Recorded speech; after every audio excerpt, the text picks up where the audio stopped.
Space is so big. I want to see the planets up close. Ready for a cosmic mission? Let's go! First stop, Mercury. It's the smallest and closest to the sun. Whew, it's very hot here during the day. This is Venus. The thick clouds trap all the heat. It's actually the hottest planet in our solar system. Home! Earth is the only planet with liquid water and life. Our atmosphere protects us and lets us breathe.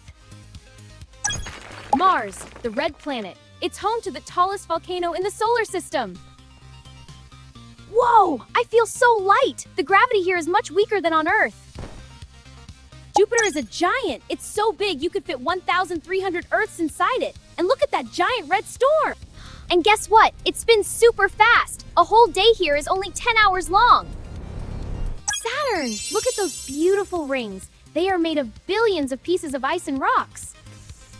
Saturn is actually so light, if you had a giant bathtub, it would float on water. Next is Uranus. It's an ice giant, and it's very cold. Look, it even rotates on its side. Brrr! Uranus has the coldest atmosphere of all the planets. I'm freezing! Finally, Neptune! It's the farthest planet from the sun and the windiest place in the solar system! The winds here can be faster than the speed of sound! It's a never-ending storm! Wow, that was the most incredible journey ever! The solar system is so beautiful! Remember, friends, the universe is full of wonders, and Earth is our special home. Keep curious!